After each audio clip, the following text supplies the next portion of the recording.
We've talked a lot about how the pandemic has affected nearly every aspect of life on land, but it's affecting life at sea, too.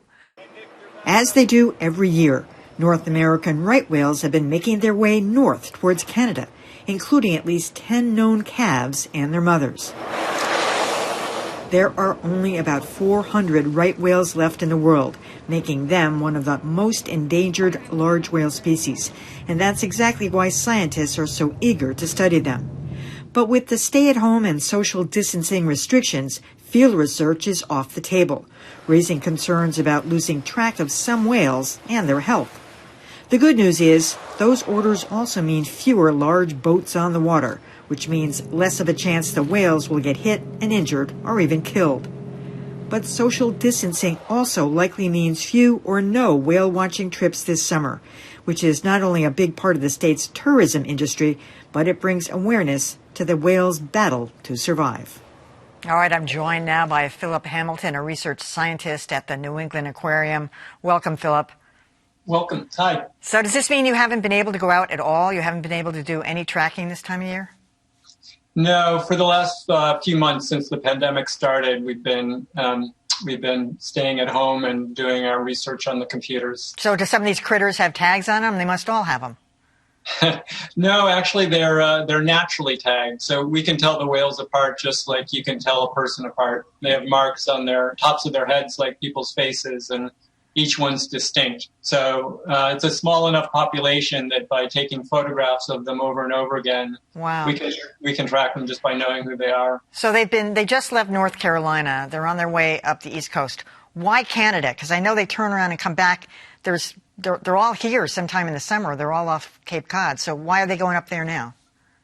Well, they're actually not off Cape Cod during the summer. You're probably thinking of humpback whales. North Atlantic right whales do something different. They're here primarily close to Cape Cod in the winter months and early spring. So April and March, April, May are kind of the big times. And then they'll go up, in general, they used to go up into the Bay of Fundy. They now go up into the Gulf St. Lawrence. But they can also be seen south of the Cape. Mm-hmm. It's not just a north-south kind of movement they do. So you've been able to track some of these whales, obviously you've just said that, by their markings and everything. Tell some of the stories of some of the females that you've seen and the calves and what's happened to them over the years. There's so many stories. We've been doing this since 1980. A couple examples are 3 of the 10 mothers that have been seen this year that have already made it up to the north. One of them is named Calvin, who was born in 1992.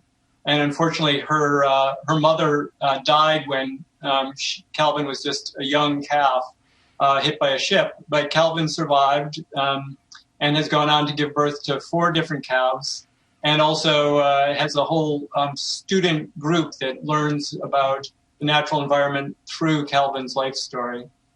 Another really neat one is Harmonia, who was also seen up in the Cape in mid-April. And this is her 3rd calf.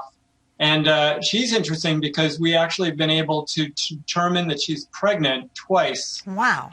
But before seeing her with a calf. And that's just from collecting samples of her poop, and one time also samples of her breath. So using hormones in those samples, we knew that she was pregnant. And luckily, both times she showed up with a calf afterwards. Mm-hmm. We're interested in finding out what females can't get pregnant and then can't carry their calves to term. And there's been such a great amount of awareness in the last couple of years about fishing lines and shipping tracks. And we know now through your research and others where these whales are mostly a lot of given times.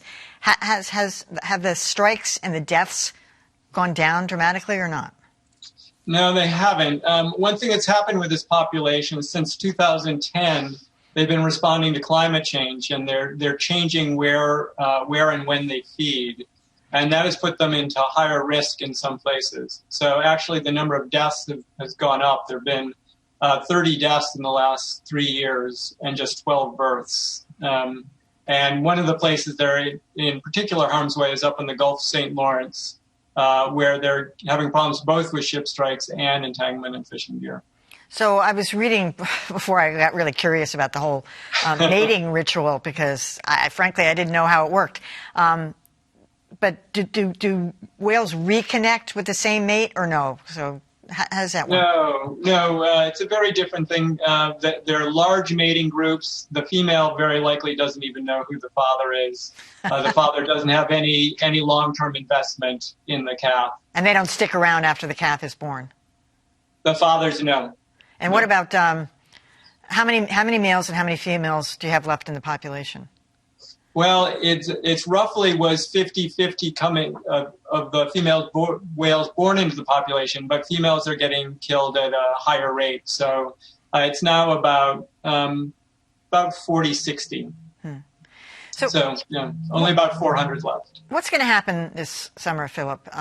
Whale watching in general is just a hugely popular tourist event for a lot of reasons. It's a good thing, too, because most of the people who take people out on these boats, even the small ones, are very knowledgeable about the whales, about where they are, where, what happens to them. I mean, it raises awareness, too, and it raises funds. What's going to happen with all of that? I honestly don't know. That's not really my purview. I do research and not on a whale watch boat. Right.